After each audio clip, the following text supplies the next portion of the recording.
Welcome to Pandua solar house. আজ আমরা এসেছি হাওড়ার শিবপুরে ক্যারি রোড এলাকায়।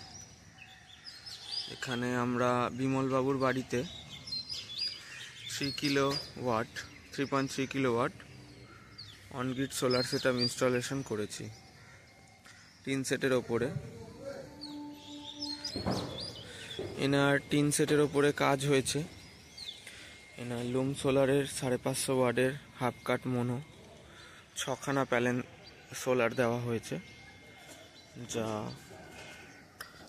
অ্যালুমিনিয়াম মিনি রেল আমি ইউজ করে করা হয়েছে, যা এর টিন যার যেই বারের সাথে আটকানো আছে সেই বারের সাথে অ্যালুমিনিয়াম রেলটাকে আটকানো হয়েছে, দিয়ে এইভাবে কাজ করা হয়েছে। ওখান থেকে কন্ডুইট পাইপের মাধ্যমে কানেকশান গেছে, এদিকে 4টে এদিকে 2টো।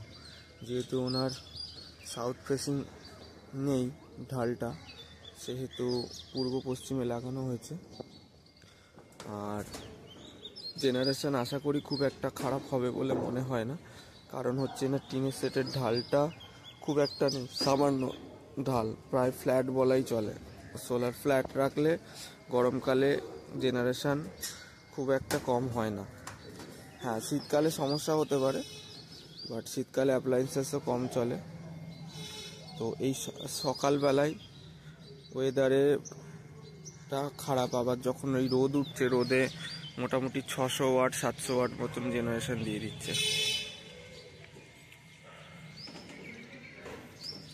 এদিকে আর্থিং হয়েছে, এদিকে লাইটিং অ্যারেস্টার হবে, এখনো কাজ কমপ্লিট হয়নি, লাইটিং অ্যারেস্টার লাগবে।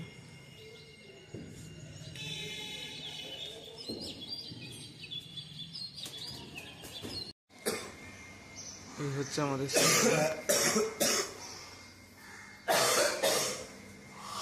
সোলারের ডিসি-ডিবি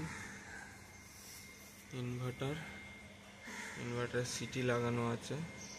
ওনার বাড়িতে লোড চলছে 1.17 কিলোওয়াট।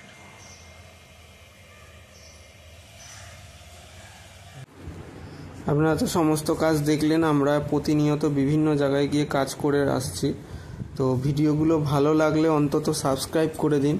আমি দেখছি ভিডিওতে 5000 6000 ভিউজ আসছে, কিন্তু কেউ সাবস্ক্রাইব করছে না। যত বেশি সাবস্ক্রাইব করবেন তত আমাদের যারা সমস্যায় আছেন বা যারা সোলার অ্যাকচুয়াল লাগাতে চাইছেন তাদের কাছে আমরা পৌঁছে যেতে পারবো। তো এনারা সঠিক ডিলার বা সঠিক ভেন্ডারকে দিয়ে সঠিক জিনিসটা লাগাতে পারবেন আর সঠিক কাজ হবে। Thank you, Pandua solar house.